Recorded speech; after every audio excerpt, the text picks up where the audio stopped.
everybody.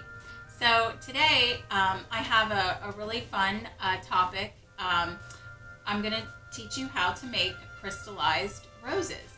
And it's something that I actually just learned how to make as I was looking into making them to top a cake. So I'm going to tell you everything that you need today. And of course, you're going to need some organic edible roses. You can find organic edible roses sometimes at your farmers markets. You can call around to a lot of produce farms that raise organic edible roses.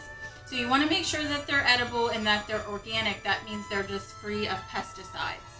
So that's the first thing you want. And today I got some beautiful white roses. And what you're going to need is a cookie sheet, some paper towels, and you're going to need a bowl with some super fine sugar in it, which you can just take regular granulated sugar and put it in a food processor and make it really fine. And then you're going to need an egg, and you're going to want just the egg white. So you're going to crack the egg and put the egg white in there. And what you're going to do is you're going to stir up that egg white until it's frothy, till it just looks, it's got all the froth on top. And I wanted to kind of show you so you could see what it looks like. It takes a little while, but you can see the froth.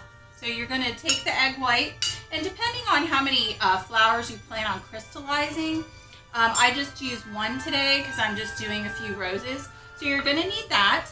You're going to need a either a small painter's brush or a basting brush is fine when you do the egg white. And you're also going to need a pair of scissors, and that's what you're going to need today. So let's get started. So the first thing you're going to do is if you're looking to do the whole rose, which what you can do with this is you can decorate the tops of cakes. You can put it on cupcakes. You can use it in a floral arrangement for decorating. So if you want to do the whole rose, you want to make sure you cut it, and I'm going to cut one for you, right close to the base, as close as you can to the base, okay? And also what I did prior is I took some of the loose petals that were sticking out, and I put them over here because you can also crystallize the petals as well. So what you're going to do is, let me move this out of the way, is once you get those cut, you're going to take your basting brush or painter's brush and dip it in the egg white, and you're just going to, like you're painting the outside of the petals. And you want to make sure you get it nice and smooth, that you don't have too many lumps or air bubbles in there. And so you're just going to go right up the side of the rose and cover that with the egg white. And don't be afraid to get the green as well. You can leave this little green, or you can take it off, whichever you prefer. And you're just going to go right up the side. And then once you get that covered, you're going to go over the top.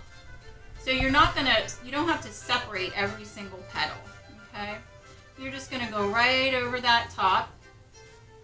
And I think that looks pretty covered. And so once you're done with that, you're going to take your sugar and you're just going to cover that rose with sugar. Let me see if you can see what I'm doing there. And I'm just going to cover the whole sides and even turn up the, going to do it in the top there. And if you feel like, if you want to dip it, that's easier as well, whatever you prefer, as long as it's covered. And then you can just tap off the excess. And there we go. Now you can also do, I'm going to lay that down there. You can also do, I did a few petals. I already crystallized the petals, but what you would do is just the same thing, take the petals and brush your egg white right onto the petal. And you're going to do back and front, okay? And then once you get that done, you would do the same thing. You're just going to dip it right in the sugar and cover that. And then shake off the excess, okay? And there you go. So then you just would finish all your roses and get those all crystallized. Now what you're going to do is they need to lay in a cool, in a dry place. It can't be humid.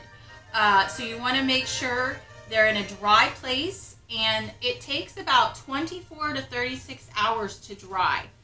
Once those roses are dry, what you're going to do is take some type of airtight container, and what you're going to do is layer them, depending on how many roses you did, with tissue paper. So put a layer of tissue paper down and then lay out your roses. If you have several, put another layer on, or if you just did one layer, that's fine. But tissue paper in an airtight container works best to store them, and they will store up to a year. So this would be great also to use. I have one of my cake stands here that I use for my tea parties, and you could take these roses and decorate your cake stand when you have all your desserts and tea sandwiches out, and you can take those and just decorate your cake stand with the roses in between your desserts and your tea sandwiches. So that's it for today. It's pretty easy. If you like what you see here today and you'd love to have a tea party, please check out my website, www.victoriankettle.com. Check out my Facebook business page, Victorian Kettle, and I look forward to hearing from you. Thank you.